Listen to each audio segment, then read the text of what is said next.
Welcome to KTG Outdoors. We are on the South Fork of the Stillaguamish River, and we are talking today about footwear. Now, we remember from prior lessons that when you go out into the wilderness, what you're wearing is part of your toolkit.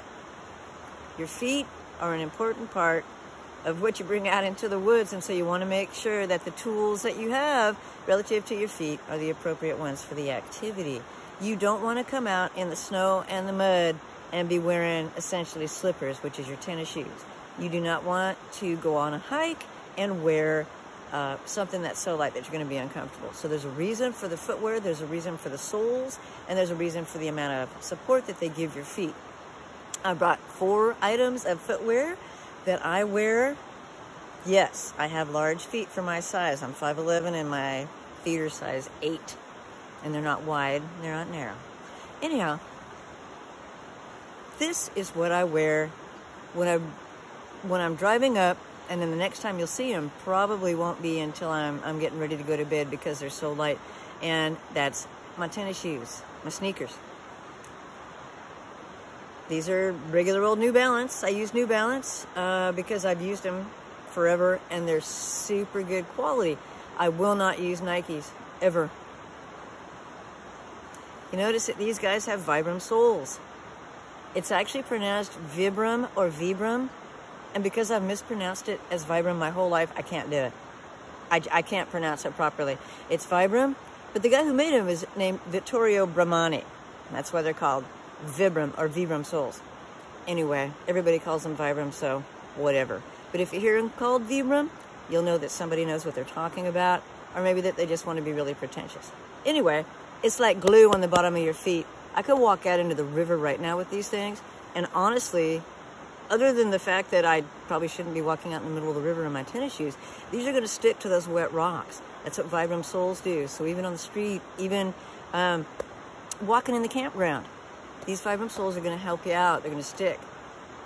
They're not what I would recommend. They're like slippers. They don't have much support. So that's what we're looking at here.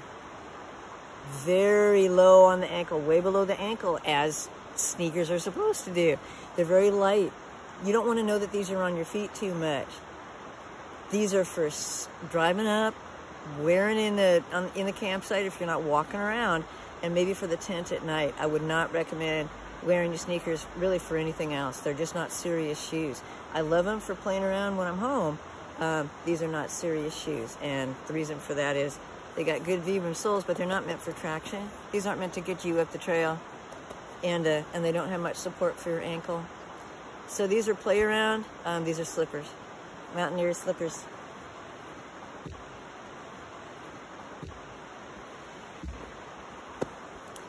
Number 1 on my hiking boot is my go-to, my everyday hiking boot. Even if it's wet, because these don't let the water soak in too much, they're pretty thick, are my Basquets. These are fantastic boots. They're French, Basquet, and they have their own patented soles. But again, they're like Vibram soles, and they're meant to provide traction and to be like glue on your feet so that when you walk on the mossy rocks and all the different things and the logs that you have out here, you're going to be fine. You're not going to slip. You can actually get traction on a wet rock with these soles and with these lugs, and they're going to be super good on a muddy trail. They'll get you up snow a little bit. I wouldn't wear these too much on snow. If you got a lot of snow, you're going to want a little bit heavier boot, and you're probably going to want to wear some crampons on the bottom.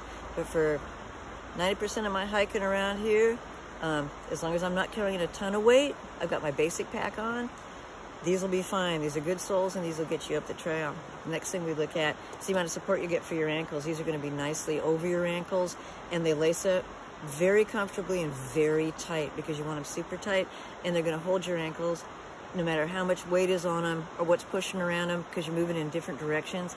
And these are really going to help keep you comfy and warm and solid. No stone bruising, no sticks poking in like you would if you just wore your slippers or your light shoes up on the trail. These are going to be fantastic. There's a million different types. What you can do is you can get in touch with me. After you smash the like button, you can put a comment down there, and I'll definitely answer some of the various types that I've used. There are also a lot of experts. If you go to Recreational Equipment Incorporated or some of the other places like Danner, they'll be able to school you as well. This is a great light hiking boot. It's not waterproof, and so it's going to keep your feet nice and for the most part, dry and toasty. My heavy-duty hiking boot, Mr. Danner. This is the low end of the Danner line. The Danner line gets uber expensive for somebody that doesn't really climb mountains. They're super good. Next pair of Danners I'm going to buy is going to be on the top end, probably. These are fantastic. For everything that I do, what they'll do is they'll support me when I carry some more weight, when I'm going a farther distance, and when I'm walking on a rugged trail. Because you look at these soles, Danner has their own patented version of the Vibram sole. These are like glue. These will keep you stuck to whatever you're walking on. These are also very, very sturdy, so if I wanted to put on a crampon, a little bit of extra help on the snow, I could do that. A very light crampon. Mud, even a little bit of water, not going to be a big issue for me at all because these are meant to tackle that. These go way above my ankle. Now that's a personal preference. This is too tall for some people, and some people's calves are a little bit too big for that. But you can get hiking boots that go all the way almost up to your knees. Depends on what you want to do, and it depends on what's appropriate for the task. The most that I do is go up some rugged trails. I don't really mountain climb per se. If I wanted to, I could use these for a real low climb, a real light climb, because they're going to give me a ton of support. Great soles, great support. The Danner is going to be what you need when you want to do a serious hike on the trail and you don't want to go bankrupt. Now my last boot's a specialty boot, and I'm wearing them, so I got to take one off.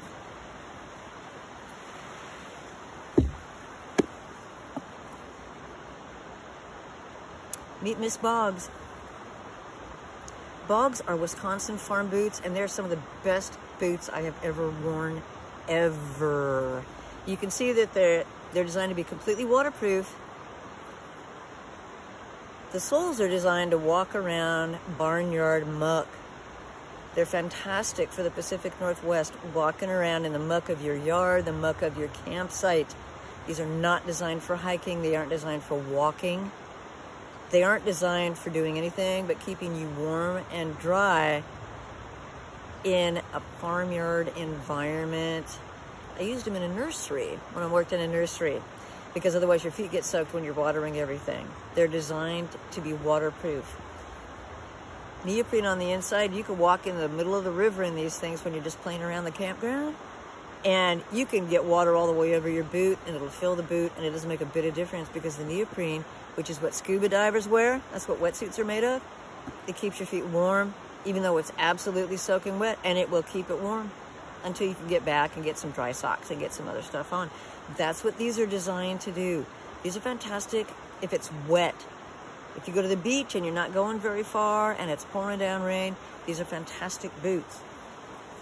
They're really comfortable. They're super good around the campfire at night too. I mean, if it's raining, yeah, you're probably still going to have a campfire because that's how we roll out in the Pacific Northwest. These are going to be fantastic for you. These are not meant for hiking. They're not meant for walking, even down the street. Like when you're back home, they're meant for a very specific purpose. Now, I use these for fishing because I'm wandering around in the water and I haven't bought my waders and my boots yet.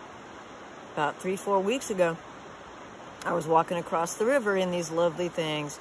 These soles are not designed to not slip in the water, and so I took a tumble, hurt my wrist. Oh no, it's fine now. And reminded myself that these are the most wonderful boots ever, but they're not made for walking. They're made for wet.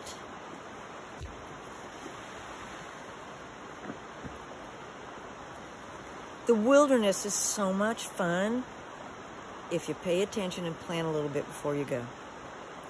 Your feet want to be happy and comfortable, and you know what happens when they're not. The environment out here is unpredictable.